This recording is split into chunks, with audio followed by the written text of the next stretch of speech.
নমস্কাৰ, মোৰ এই ভিডিঅ'টোলৈ আপোনালোকক সকলোকে স্বাগতম জনাইছোঁ। এইটো মোৰ এক্সেছ বাৰ্ছৰ ক্লাছ দিয়া ভিডিঅ' হয়, কিন্তু এইটো মই ডিচেম্বৰ মাহতে ক্লাছ দিছিলোঁ। মোৰ ভিডিঅ'টো আপলোড কৰা অলপ দেৰি হ'ল। আপোনালোক সকলোৱে হয়তো জানে মই এক্সেছ বাৰ্ছৰ প্ৰাইভেট ক্লাছ দিওঁ। এই ক্লাছটো মই গৈ পেলাই তেওঁলোকৰ ঘৰত দিছিলোঁ। আমাৰ নগাঁৱতে। তেওঁৰ নাম হৈছে ৰীতা। তেওঁক মই এক্সেছ বাৰ্ছৰ ক্লাছ দিলোঁ। খুব সুন্দৰকৈ তেওঁ এক্সেছ বাৰ্ছ শিকিলে আৰু বৰ্তমান এতিয়া খুব ধুনীয়াকৈ তেওঁ এক্সেছ বাৰ্ছৰ ছেশ্যনসমূহ দি আছে। এয়া প্ৰথমতে ক্লাছৰ অংশ। প্ৰথমখিনি মই তেওঁক থিয়ৰী শিকাই আছোঁ আৰু তেওঁক বুজায়ো গৈছোঁ কেনেকৈ কি হয় আৰু আমাৰ ষ্টেটমেণ্টসমূহ কেনেকৈ ক'ত প্ৰয়োগ কৰিব লাগে সেয়া।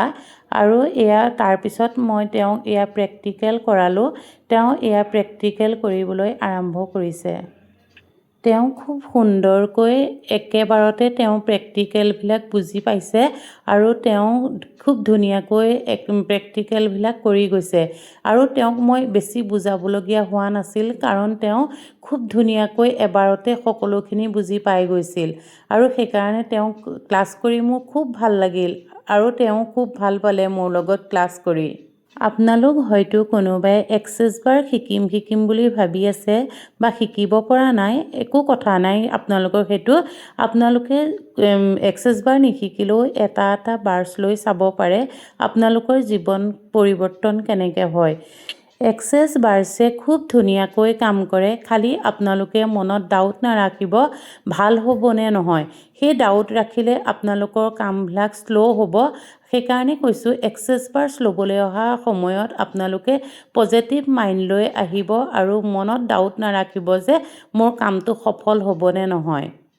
এয়া লাষ্টৰ সময়ত মই তেওঁক ছেশ্যন দিলোঁ আৰু তেওঁ খুব ৰিলিফ ফিল কৰিলে।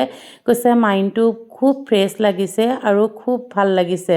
সেইকাৰণে কৈছোঁ আপোনালোকে হয়তো এক্সেছ বাৰ যিসকলে লৈছে বুজি পাইছে এক্সেছ বাৰ্ছ ল'লে কেনেকুৱা হয়, আৰু যিসকলে লোৱা নাই আপোনালোকেও এবাৰ এক্সেছ বাৰ্ছৰ ছেশ্যন লৈ চাওক।